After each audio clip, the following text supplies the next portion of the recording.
அனைவருக்கும் வணக்கம். நமக்கு எல்லாருக்குமே லைஃப்பில் ஒரு கேள்வி இருக்கும். என்னால் மன அமைதியாக இருக்க முடியல, ஏதோ ஒன்று தடுக்குது, இதுதான் என் விதியா? இதுக்கு ரமண மகரிஷி ஐயா என்ன பதில் சொல்லியிருக்காருன்னு பார்க்கலாம். அவர் சொல்வது என்னன்னா, விதி என்று ஒன்று இல்லை, நீ எல்லா பொறுப்பையும் கடவுளிடம் ஒப்படைத்து விடு. நீயே இந்த வாழ்க்கையை சுமக்க வேண்டிய அவசியமே உனக்கு இல்லை. நாம் என்ன பண்ணுறோம் அப்படின்னா, எல்லாத்தையும் கண்ட்ரோல் பண்ண ட்ரை பண்ணுறோம். ஃப்யூச்சர் என்ன ஆகும், இந்த ப்ராப்ளம்க்கு எப்படி சொல்யூஷன் கிடைக்கும் அப்படின்னு அந்த சுமையை தூக்கிக்கிட்டு நம்ம ஸ்ட்ரெஸ் ஆகிடுறோம். ஆனால் ஒரு நிமிஷம் நம்ம எல்லாருமே யோசிக்கணும். இந்த உலகத்தையே இயக்கிக்கிட்டு இருக்க அந்த பெரிய இறைசக்தி நம்மளை கவனிக்காதா, உங்களை கவனிக்காதா?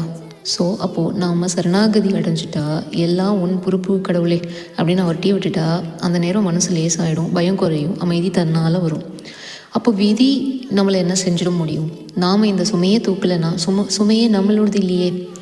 ஸோ சில சமயம் வாழ்க்கையை நம்ம கண்ட்ரோல் பண்ண ட்ரை பண்ணாமல் ட்ரஸ்ட் பண்ணுங்கள். கடவுளை கம்ப்ளீட்டாக ஃபெய்த்தோடு சரண்டர் ஆகுங்க.